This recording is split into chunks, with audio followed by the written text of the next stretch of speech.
As indicated by Dr. Kiboro, yesterday we woke up to a petroleum price increase to unprecedented level in our history. This is not unique to Kenya.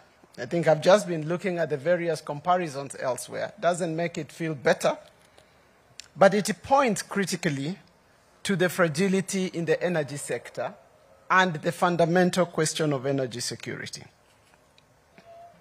Significantly, and I think importantly, there is a realization that the world must act with resolve in quantum to avert irreversible damage to the world and to humanity.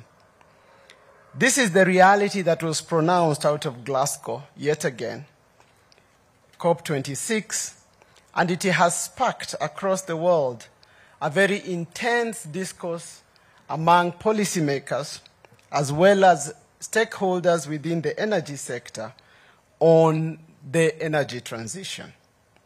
Since Glasgow, a number of energy security and transition conferences have been held across the world in major capitals, whether it was the Washington, D.C. one, Berlin, Stockholm, Seoul, and many other places.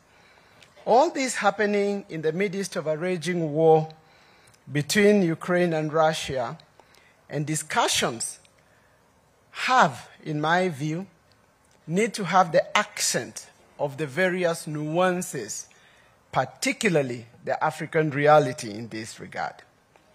This is why the occasion of this conference is significant. It offers an opportunity to look at the state of play from a Kenya and African perspective in order that we can infuse this perspective in what is an emerging and evolving global and urgent agenda.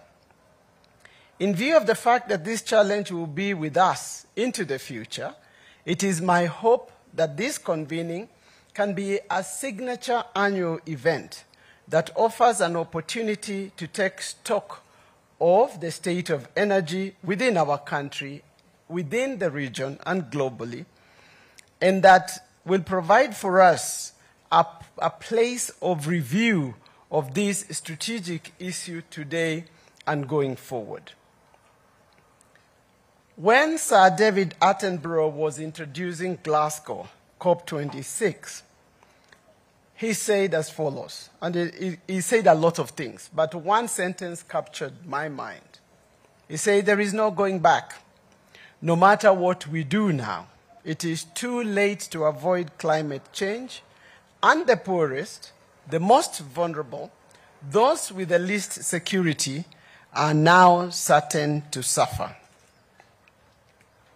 I think these words are critical for us because we know majority of those referred to as the poorest, the most vulnerable, are the ones that have the least energy security will be found in Africa and the global south.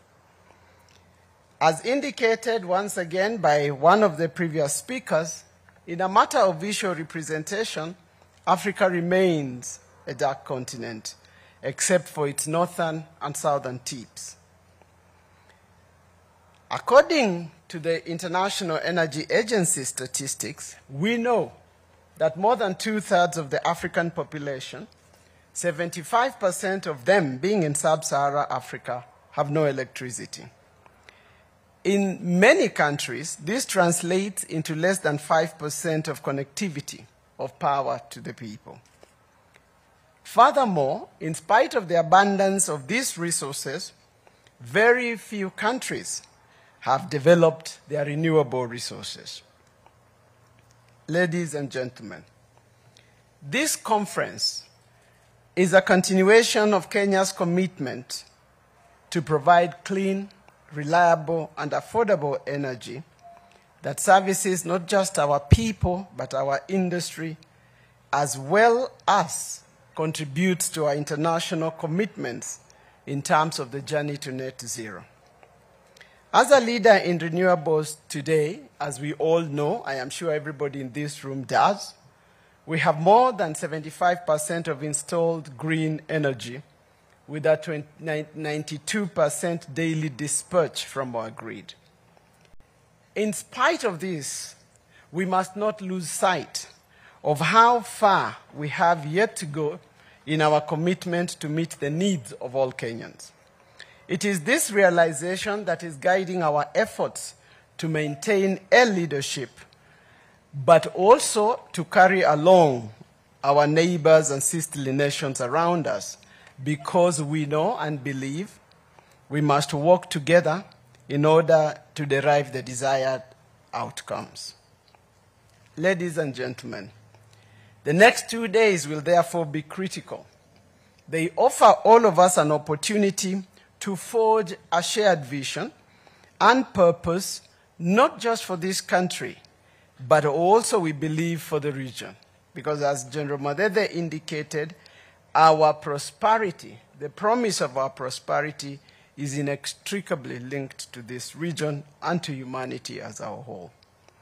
It is an opportunity to begin to reflect together on the pathway for meeting our national and international commitments to becoming a carbon neutral world. This is a journey that is fraught with dilemmas. It is a journey that requires bold decisions and firm commitment. And that is why our convening takes place at this home of the geothermal, just to indicate the possibilities, and that it is true when you take bold decisions, it is true when you provide commitment, you can get the desired outcomes. As a country, we have a beautiful and inspiring story to tell. From the early days, when our country depended on expensive thermal and weather-dependent hydropower sources, to a time when we made an ingenious breakthrough with the discovery of geothermal energy in Kenya. With a shift to geothermal as a baseload, we now have access to this clean, reliable, and dependable source of electricity to power our nation into the next phase. This story, which might seem quite straightforward now, needs to be put in context. It is important to remember that at independence in 1963, electricity was provided by thermal power plants which used coal as their fuel source. This meant Kenya was highly dependent on foreign imports of coal and oil products. By 1985, however, these thermal plants had reached their limit due to lack of adequate supplies of fuel and other factors such as pollution levels being very high for safe operation. By then, hydroelectricity had become an alternative source of power generation, but due to its limited capacity, it would not meet all the demands within the country.